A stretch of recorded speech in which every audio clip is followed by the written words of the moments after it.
இப்ராஹிம் அலைஹிஸ்ஸலாம் ஈராக்கின் தெற்கில் பகதாத் நகரிலிருந்து சுமார் 400 கிலோமீட்டர் தொலைவில் அந்நாசிரியா என்ற நகரம் உள்ளது.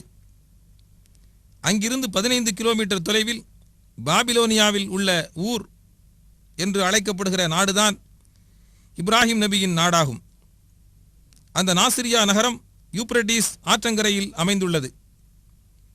சுமார் 4000 ஆண்டுகளுக்கு முன்பு கலீலுல்லாஹ் இப்ராஹிம் அலைஹிஸ்ஸலாம் இங்குதான் பிறந்தார்கள். இறைத்தோழர் என்ற சிறப்பினை பெற்ற இந்த நபியின் உறுதியான இறை நம்பிக்கை திருக்குரானில் பல இடங்களில் கூறப்பட்டுள்ளது. وَإِذْ قَالَ إِبْرَاهِيمُ لِأَبِيهِ آزَرَ أَتَتَّخِذُ أَصْنَامًا آلِهَةً. இப்பொழுது நீங்கள் காண்பது இப்ராஹிம் நபி அவர்களின் வீடாகும். திருக்குரானில் 69 இடங்களில் இவரது பெயர் இறைவனால் குறிப்பிடப்பட்டுள்ளது. இப்ராஹிம் நபியின் சமுதாயத்தினர் அவ்வூரை சந்திர தேவன் காத்து வருவதாக நம்பினார்கள். அவ்வூரில் சந்திரனுக்கு ஒரு கோயில் கட்டினான் நம்ரூத் மன்னன். இதுதான் நம்ரூத் மன்னன் கட்டிய கோயில். பிற்காலத்தில் அந்த கோவிலை மக்கள் புதுப்பித்தார்கள். எங்களோடு உள்ளவர் ஈராக் இராணுவ வீரரும் பயண வழிகாட்டியும் ஆவார். சுமார் 5000 தேவர்களையும் தேவிகளையும் சிலை வடிவில் வணங்கிக் கொண்டிருந்த தனது சமுதாயத்தினர் தம் தந்தை மற்றும் ஊர் நம்மு என்று அழைக்கப்பட்ட நம்ரூது மன்னனிடமும் சிலை வணக்கத்தின் பகுத்தறிவுக்கு பொருத்தமில்லாத நிலைகளை இப்ராஹிம் அலைஹிஸ்ஸலாம் எடுத்துக் கூறினார். மேலும் கேட்பதற்கோ காண்பதற்கோ இயலாததும் மக்கள் தம் கரங்களால் செய்ததுமான இச்சிலைகளை வணங்குவது அறிவில்லாத செயல் என்பதையும் அது இறைவனுக்கு மாறு செய்வதாகும் என்பதையும் மக்களுக்கு தெளிவுபடுத்தினார். நம்ரூது மன்னனின் அரண்மனை அஸ்திவாரம் சுமார் 38 மீட்டர் நீளமும் அதே அளவு அகலமும் உள்ள இந்த அரண்மனையில் ஏறக்குறைய 30 அறைகள் இருந்தன. சிலைகள் உயிரற்றவை என்பதை நிரூபிப்பதற்கு இப்ராஹிம் நபி ஒரு தந்திரம் செய்தார்கள்.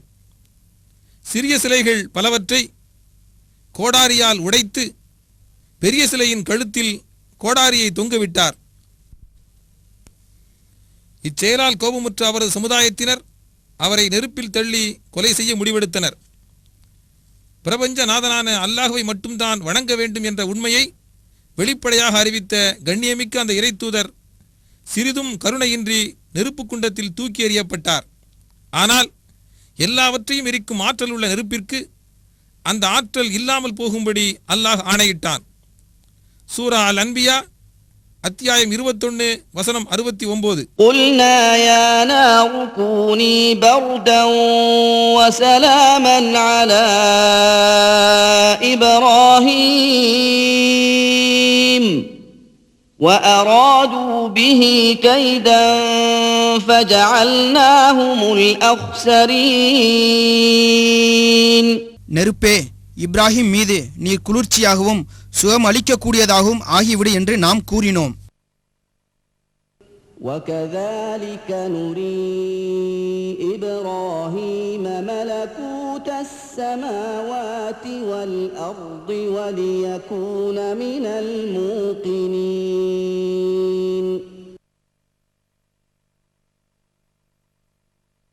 இப்ராஹிம் அலைஹிஸ்ஸலாம் தனது நாட்டையும் வீட்டையும் விடுத்து 1200க்கும் மேற்பட்ட கிலோமீட்டர் தொலைவை கரடுமுரடான பாதைகளை கடந்து பாலஸ்தீனத்தை அடைந்தார்.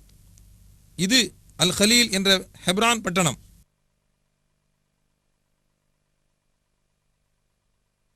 இப்ராஹிம் அலைஹிஸ்ஸலாமின் அடக்கஸ்தலம் அல் ஹலீல் என்ற இந்த பள்ளிவாசலுக்கு அருகில் தான் உள்ளது. இப்ராஹிம் அலைஹிஸ்ஸலாம் அவர்களின் முதுமை காலத்தில் அவர்களுக்கு ஒரு மகன் பிறக்கிறார்.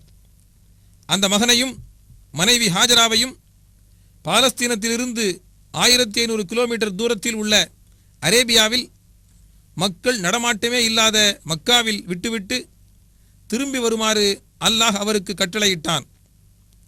வறட்சிமிக்க மக்காவின் பள்ளத்தாக்குகளில் அதிர்ச்சியோடு சஃபா மர்வா குன்றுகளுக்கு இடையில் தண்ணீரை தேடி தவித்து வாடி அங்கும் இங்கும் ஹாஜரா அலைந்தார். இந்த வரலாற்று நிகழ்ச்சியின் ஆவேச உணர்வால் எழுந்த நினைவை நிலைநாட்ட இன்றும் ஹஜ்ஜிலும் உம்ராவிலும் ஹாஜிமார்கள் அந்த இடத்தில் வேகமாக நடந்து வருகிறார்கள்.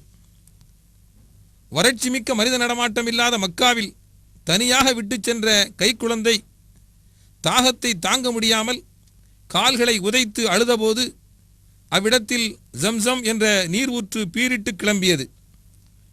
கொடிய பாலைவனத்தில் இந்த அற்புத நீரூற்றில் 4000 வருடங்களுக்கு பிறகும் நிறையவே நீர் உள்ளது.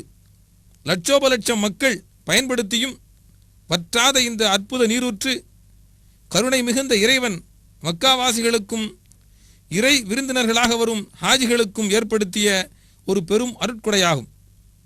இப்ராஹிம் அலைஹிஸ்ஸலாம் அவர்கள் பாலைவனத்தில் விட்டுச் சென்ற கைக்குழந்தை வளர்ந்து நடக்கும் பருவத்தை அடைந்ததும் அவரது கைகளால் அச்சிறு குழந்தையை அறுத்து பலியிடும்படி இப்ராஹிம் அலைஹிஸ்ஸலாம் அவர்களுக்கு இறைவன் ஆணையிட்டான். இதனை நிறைவேற்றுவதற்கு இப்ராஹிம் அலைஹிஸ்ஸலாம் பாலஸ்தீனத்திலிருந்து மீண்டும் மக்காவுக்கு வந்தார். மகனுடன் மினாவுக்கு புறப்பட்ட இப்ராஹிம் அலைஹிஸ்ஸலாம் இந்த இடத்திற்கு வந்து சேர்ந்த பொழுது ஷைத்தான் அசரீரியாக அவரை அச்செயலிலிருந்தும் தடுத்து திசை திருப்ப முயற்சி செய்தான். அந்த அசரீரியின் ஓசை கேட்ட இடத்தை நோக்கி இப்ராஹிம் அலைஹிஸ்ஸலாம் அவர்கள் கல்லெடுத்து அடித்த இடம்தான் இது. எம்பெருமானார் முஹம்மது ஸல்லல்லாஹு அலைஹி வஸல்லம் அவர்களின் கட்டளைக்கு இணங்கச் செய்யக்கூடிய ஹஜ்ஜில் அதே இடத்தில் கல்லால் அடிக்கும் பொழுது சகலவிதமான தீய சக்திகளையும் தீமைகளையும் எதிர்க்கக்கூடிய நம்பிக்கையும் உற்சாகமும் நம் உள்ளத்தில் ஏற்படாவிட்டால் அந்த ஹஜ்ஜு ஆத்மா இல்லாத சடங்கு மட்டுமாகிவிடும். ஷைத்தானை அடிப்பதற்காக எரியப்படும் கற்கள் இந்த வட்டத்திற்குள் விழுந்தால் போதுமானது. அவை தூண்களில் பட வேண்டும் என்கிற அவசியமில்லை. அல்லாஹு அக்பர், அதாவது அல்லாஹ் மிகப்பெரியவன் என்று குரல் எழுப்பி வலியுறுத்தி கற்களை எறிய வேண்டும். மினாவில் கல்லெறியும் பொழுது ஹாஜிகள் தங்களுக்கு எல்லாவற்றையும் விட இறைவனின் பொருத்தம்தான் மிகப்பெரியது என்ற உறுதிமொழியைத்தான் கூறுகிறார்கள். இப்ராஹிம் அலைஹிஸ்ஸலாம் அவர்கள் தம் மகனை அறுப்பதற்காக தரையில் படுக்க வைக்கிறார். அப்பொழுது இறைவன் கூறினான், வேண்டாம் இப்ராஹிம், நீர் என் கட்டளை நிறைவேற்றிவிட்டீர். உம் மகனுக்கு பதிலாக ஒரு ஆட்டை அறுப்பீராக. அல்லாஹ்வின் திருப்பொருத்தத்தை அடைவதற்காக எதையும் தியாகம் செய்வதற்குள்ள மனப்பான்மையை உருவாக்குவதுதான் இந்த திருப்பலியின் நோக்கமாகும். இப்ராஹிம் அலைஹிஸ்ஸலாம் அவர்களின் மகன் இஸ்மாயில் அலைஹிஸ்ஸலாம் அவர்கள் வளர்ந்து வாலிப வயதை அடைந்ததும் அவர்கள் இருவருக்கும் காபாவை அதன் பழமையான அஸ்திவாரத்திலிருந்து எழுப்பும்படி அல்லாஹ் கட்டளையிட்டான்.